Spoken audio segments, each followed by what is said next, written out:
From us all here, a very Merry Christmas. From Doctor Who to Strictly and EastEnders to Mrs Brown's Boys, some of BBC One's biggest fans will be introducing our programmes to you today, starting right now.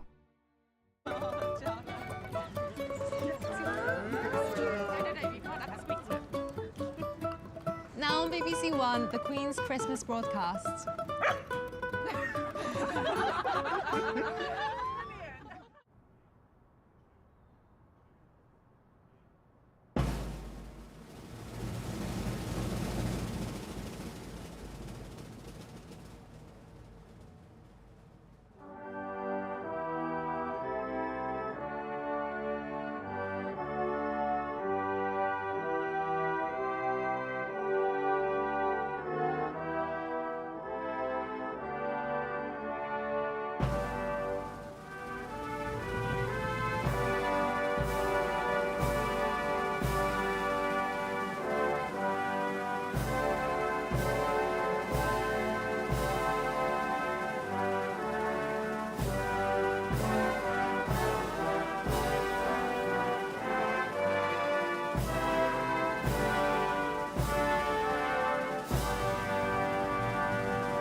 There was a time when British Olympic medal winners became household names because there were so few of them. But the 67 medals at this year's Games in Rio and 147 at the Paralympics meant that the GB medalist reception at Buckingham Palace was a crowded and happy event. Throughout the Commonwealth, there were equally joyful celebrations. Grenada, the Bahamas, Jamaica and New Zealand won more medals per head of population than any other countries. Many of this year's winners spoke of being inspired by athletes of previous generations. Inspiration fed their aspiration, and having discovered abilities they scarcely knew they had, these athletes are now inspiring others.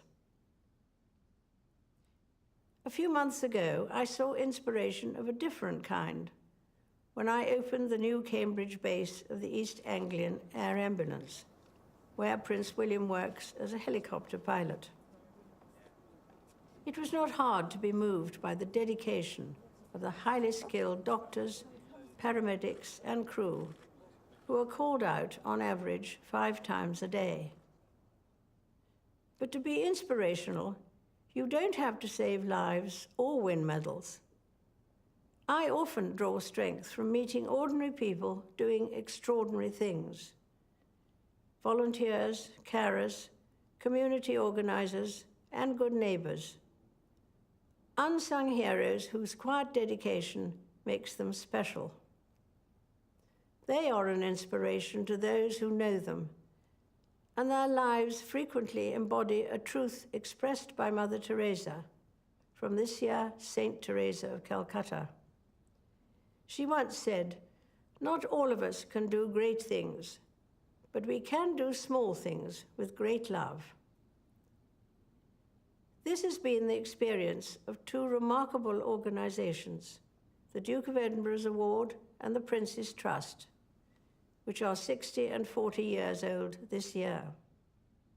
These started as small initiatives, but have grown beyond any expectations and continue to transform young people's lives.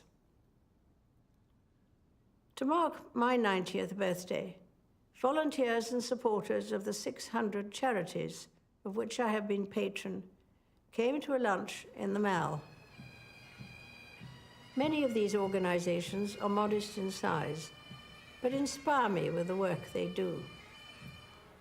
From giving friendship and support to our veterans, the elderly or the bereaved, to championing music and dance, providing animal welfare, or protecting our fields and forests. Their selfless devotion and generosity of spirit is an example to us all. When people face a challenge, they sometimes talk about taking a deep breath to find courage or strength.